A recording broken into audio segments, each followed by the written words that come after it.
Hey everybody, and welcome back to another exciting episode of Let's Play The Legend of Zelda Breath of the Wild. In the last episode, we made it up here and talked to the old man, which is the second place where you would get the warm doublet, whatever it's called.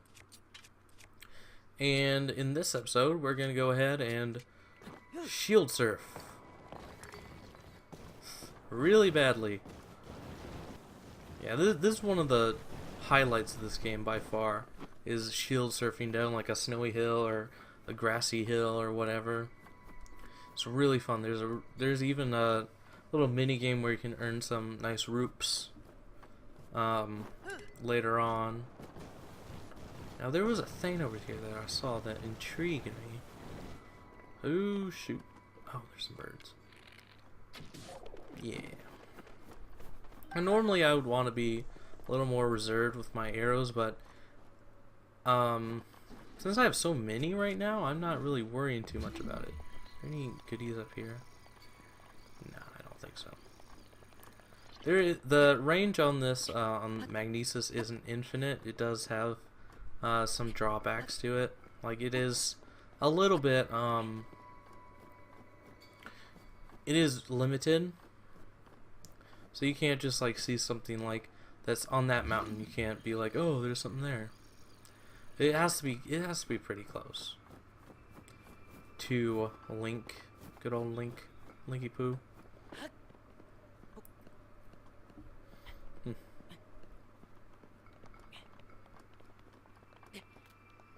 Let's see what's on top of here, because I don't fully know what's on top of here. Could be something useful. Could be something not. It is something not. Let's try this. Ouch. Oh, I died. Oops. I think that's our first game over. Oof. Yeah. Darn. Man, I hate when you have to sneeze and then you can't sneeze and the sneeze just goes away and then you're left with a feeling, you know? You know what I'm talking about? Other humans. Auto-saved here. Interesting. Oh, we didn't do anything important over there. There wasn't anything to get. Oh, well, we got some birds, but whatever. Anyway. Wait, did we? Oh, wow. Well, this game auto-saves every once in a while. And you can see it most of the time, but I guess I didn't see it that time. Yeah. Running around at the speed of sound. Oh yeah, too cool, bro. Yeah. Here's another little kind of secret. Is whenever you see a ring of rocks like this, try to look for a rock nearby, and it'll actually be a Korok seed you can get.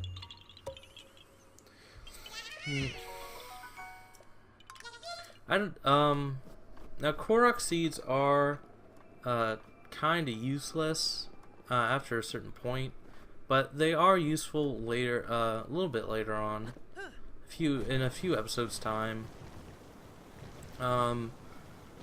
It's gonna be more useful to have the Korok seeds than it's gonna be useful to stockpile Korok seeds and have them when you need them. That's what I'm gonna say. But after a while, they do just turn into like a little collectible you can get that doesn't matter too much. Oh shoot! Oh, hey! I tell you, when we get that paraglider, it'll make this game a million times more fun. Like true story, bro. It'll make it so much more accessible and just easier to get around. It won't even be funny. Now, a thing we can do, which I don't think I have it. So, we're gonna go and put a piece of wood down, because we want to melt this ice. So, we don't have any flint, which you can get normally. but we don't have any, so we're gonna have to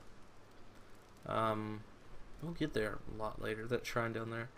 But we don't have any flint right now, so we're just gonna have to wing it. Let me shield. Let me shield. Yeah, my shield's lit. It died anyway. Got my arrow. Get my arrow up all in it.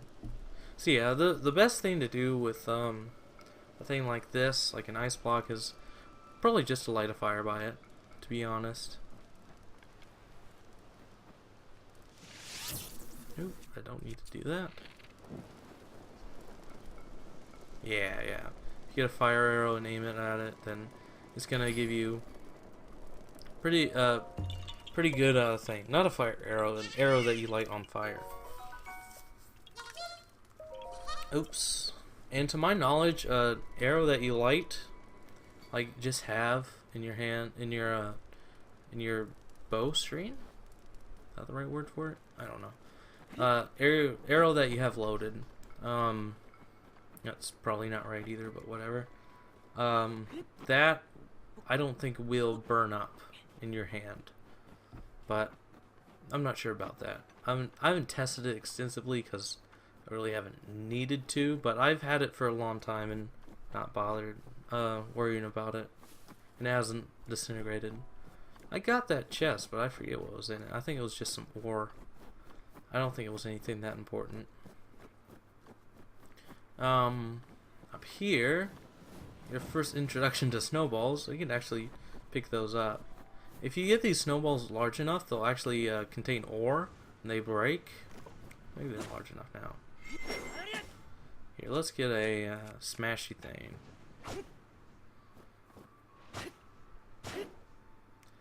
Okay, let's try this one. Yeah, there we go. That'll do. Yeah, see, you can actually get ore if your if the snowball gets big enough. And we'll get into snowballs a lot later. You can't just make one, which that would be awesome if you could just like grab a bunch of snow and make one, but unfortunately you can't. Let's use up this spear. Now, funny thing about these about enemies like Bokoblins, they'll actually like throw barrels at you. Use the now a spear can be really useful, just like that, doing a rapid fire of blows. That can be useful for certain things, but I normally use them as when I want to launch something with stasis. Then that's what I normally use it for. Up here, we're just gonna go ahead and activate the shrine and not actually do it yet, so we can just teleport back up here and not worry about having to climb all the way back up. And that's a really useful thing you can do. So if you just wanna, if you don't have that much time on your hands and you just wanna play Zelda for a little while, you can just activate a shrine and then go on and do it later. So you can't hit this guy.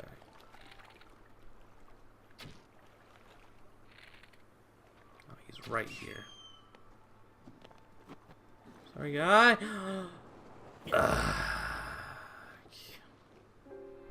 I deserve that for what I did to that eagle. Darn it. Did not mean to do that. Obviously. Second death. Man, should I keep a death counter? I don't know. I don't know how to do that. I might fiddle around with that. Make a death counter, because that'd be number 2. Yeah, so thankful that this game is pretty lenient as far as where it saves. It's pretty nice. Now, where did that eagle go? Is he not here anymore? Did I scare him off? There's that Korok. Like whenever you get like open a shrine, or when you is he really not here now? Well, that sucks. Whatever, not that important.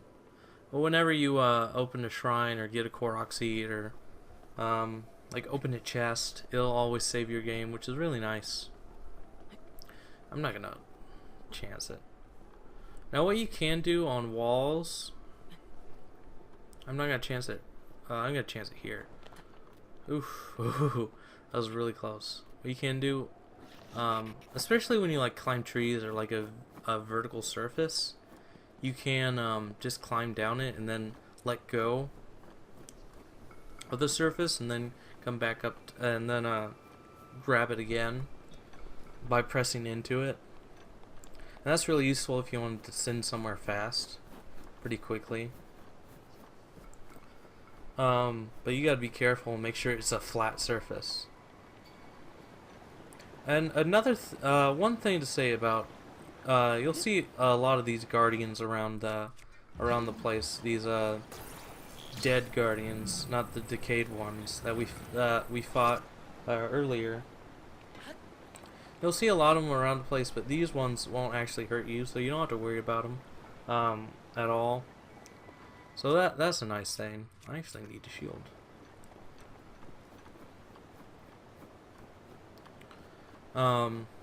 There were only those three in the what do you call it? The Eastern Abbey. You don't have to worry about it.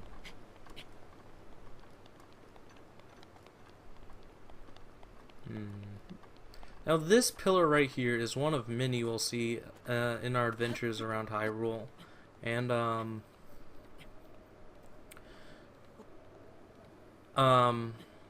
the top of them they usually contain like a weapon or rupees. One of those two things. But as far as I know, on this on the Great Plateau, you can't get any rupees at all. And you don't get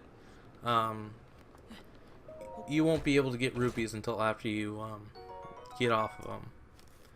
I just gotta say that even this small view here, this is really gorgeous. Like watching the waterfall cascade down, and how like the water moves around, and that looks really nice. And you can look around, you can see the castle in the background, you can see all sorts of things. You can see a deserty, mountainy area. You just really see like the whole world from the Great Plateau. Well, most of it. You can't see all of it, but a good amount. So here's the good. Oh, that was so close to me, death. That was too close for comfort. See, even if you're just like right on the edge, you gotta be really careful, especially in this early stage when you don't have the paraglider. So when you have the paraglider, this game is really where it shines. There we go. It's a really neat thing you can do there, is you get both of them. Now this over here has a blue Bokoblin, so you're gonna have to watch out for him. I'm actually gonna start using this. I need to organize my weapons. There. And he actually has a soldier's broadsword, so he's gonna be harder to get. If you take it, that's good. You can also get a upgraded shield from him. Excuse you. The one time you have good aim. Ah, suck. Yep. Yeah, with the exception of the woodcutter's axe, the civilian weapons, as I like to call them, don't really have that good durability. But they do have pretty good attack for this early stage of the game. Yep. Nice arrow. Get these frogs. Nah, disappeared into the ground. That's kind of one thing that kind of rubs me the wrong way, is that also you could come over here and just get some spicy peppers and then cook them up and then go into the snowy region. What's it called actually? And into Mount Hylia. That's what it's called. Another neat thing you can do is if you have a torch. You actually light the torch and see my temperature meter, it's up. So when we go into the snowy region, you just can't run with it. When you go into the snowy region, you'll realize my temperature will stay up. You see here.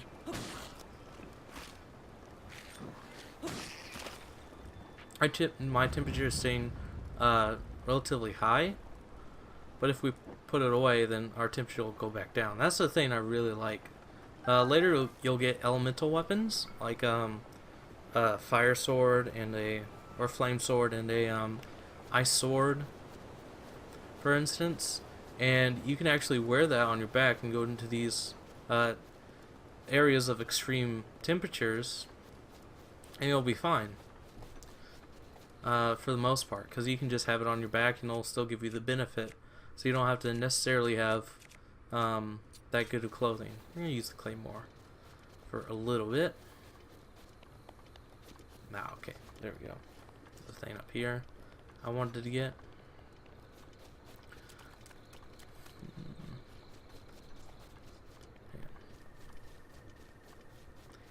Yeah, this the Great Plateau, you could reasonably finish it in probably like 30 minutes, or I think my record is like 40 minutes. When we did a little speed run here a little while back. Ooh.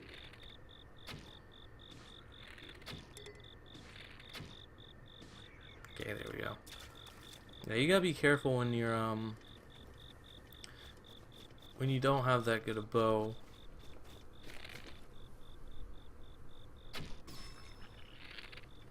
Oh crap, that didn't kill him. Darn. Okay, come on, let's go. So, with a large weapon like this, a two-handed weapon rather, you can bat enemies away really easily because it's a two-handed weapon. You can just cleave them in twain. But in doing, and you can also knock their shields out, but unfortunately, as you can see there, that it actually ended up knocking them off the edge of the map. So that's a little bit unfortunate, but it's whatever. Roll with punches, do whatever. I could have also used these blocks here, the metal ones, to actually drop on top of them, and then that would have killed them too. That's another tactic to use if you don't want to use up your weapons. Use your environment to your advantage. Another thing with the Korok leaves is that you can actually blow enemies down, away, like lower level enemies like moblins. Not moblins. We'll get into moblins later. Those are big enemies. But like bokoblins and choo-choos and bats, geese rather.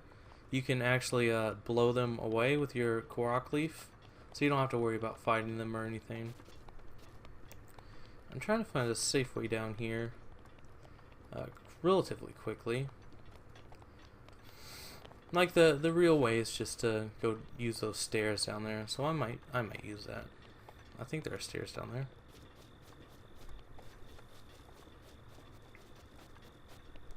Oh, actually no, there aren't. It's a sheer cliff edge. That's one thing about games like this I really like, is the ruins that you see. And one of the things I really wonder about is, like, what was this place like before? Like, what was it like when it was new? Like the ruins, like what was this, the Great Plateau, what was that wall for? Like, what kind of things was this? What did the Temple of Time over there look like? That's one of my favorite things to think about in any video game I play. And I almost wish that there was like a prequel to Breath of the Wild where you could be Link 100 years ago. Maybe just as DLC, that'd be great. That'd be fun. I really like. I don't know. That's one of the things I really like in video games and kind of one of the things that bugs me about a lot of video games, that you don't get to, in like any video game, you don't get to see any see anything was new, when it was fresh, when it was actually useful for anything. We're gonna go ahead and, well, actually no, we're gonna follow the path. Go back around here and follow the path. Here's another one of those pillars.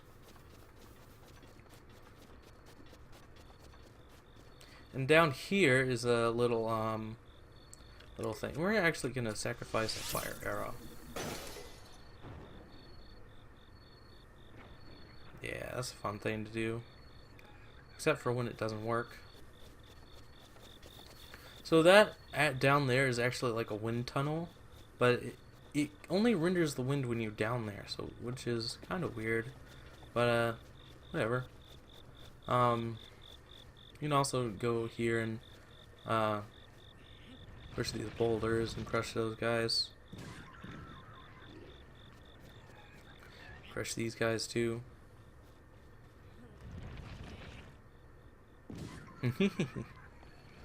That's a fun thing to do.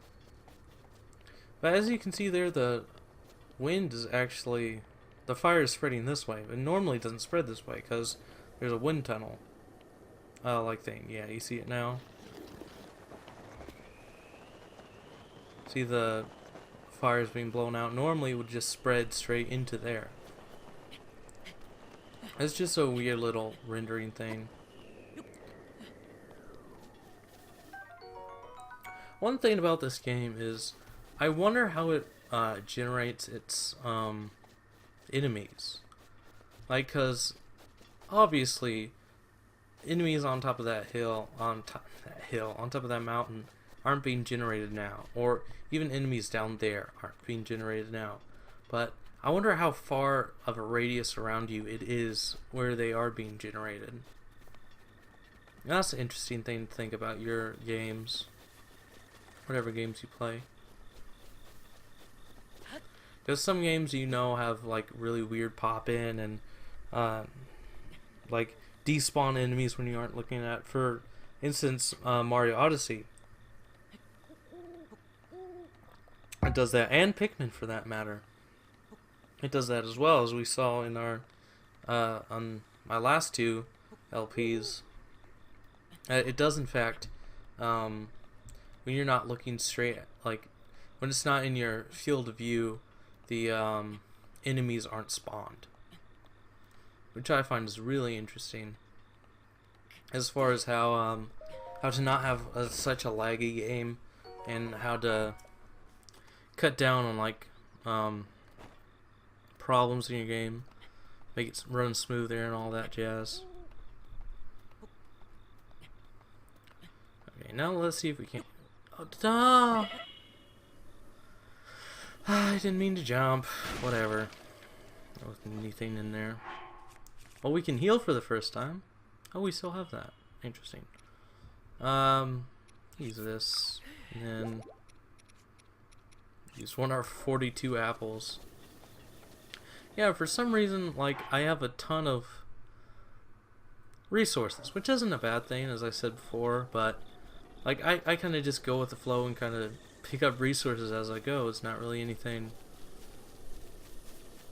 not really anything special that I do or do not do, for that matter. Ooh, I don't have a bow. Let's use our traveler's bow. Not do that.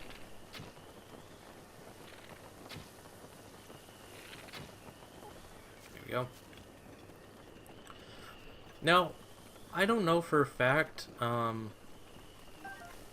how it if you hold down a thing longer, how it changes.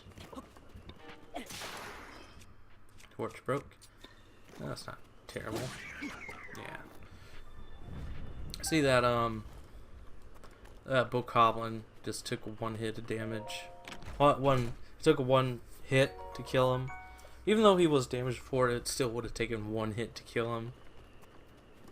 Imagine if we were on the receiving end of that, we would be dead instantly. Let's see, there should be some drops back here. I guess not, since I kind of moved out of the area. I guess the drops despawned. Oh well. Whatever. Not that important. Just some horns and some fangs from the Bokoblins. A thing to mention about these big trees is that sometimes there will be eggs in the top, and you can use those for recipes and just general healing items. But these thinner, smaller trees you can actually cut down. It's just the fact that these thicker trees you can't do anything to, so yeah, just go straight through it. And not in the good way. Now this camp has two guys. Oh, there's the first one. Yeah, okay. It has two guards. Yeah, I got him. Nice. So it's best to take those guys out so they don't start firing arrows at you and they might hit you. I guess it takes 2 hits with the Spiked Bogo Club. They do have a little more health than you do, as far as it goes. We'll actually get a piece of equipment later on that'll actually let us see enemy health bars, which is going to be really nice.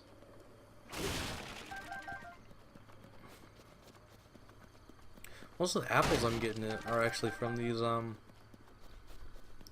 crates I'm taking out. How many of those do we have? We have 6. It's not bad.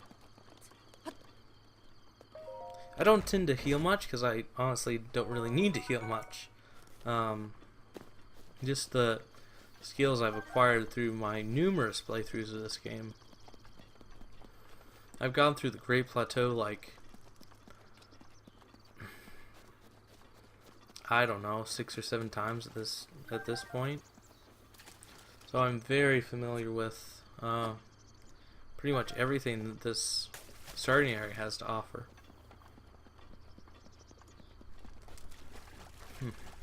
We're almost out of time for this episode too. This episode kind of flown by a little bit. I don't know. This game, if you're having a good time and you're just hanging out, going around, collecting resources, looking at all the sights, it's really fun. It's a nice, good time. You don't really have to just worry about anything when you play this game. You just kind of walking through it, have a nice, chill, relaxing session. Not a real high-intensity game. Although it does have some high-intensity points, but overall this game is just pretty chill, relaxing experience. So you can just have a nice break and play a video game. A feel-good video game, which is basically an exploration simulator.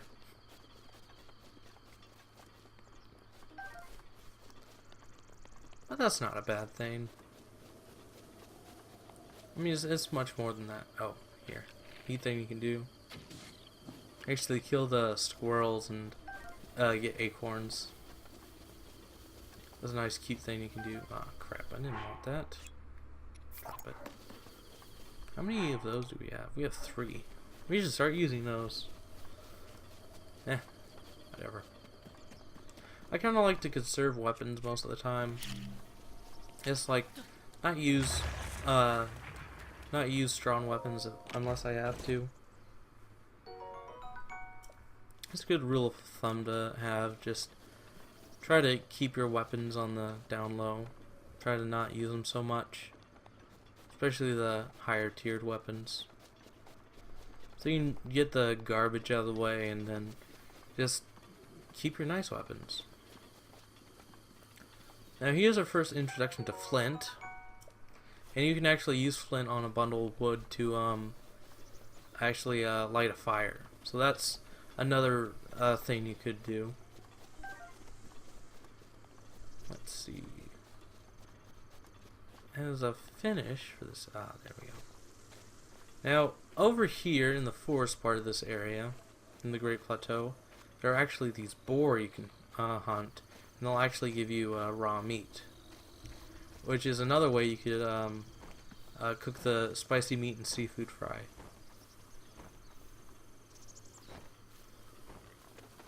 There's also some birds by him. You gotta be careful with these guys because they do have more health. So unless you can get a headshot, then you're gonna want to use like a higher powered bow, like the spiked Boko bow. Which if you're following along, then you can get. And he drops raw meat. Yeah, I got him. Headshot.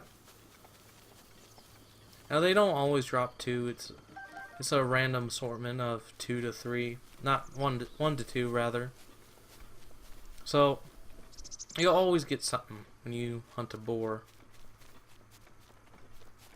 Go ahead.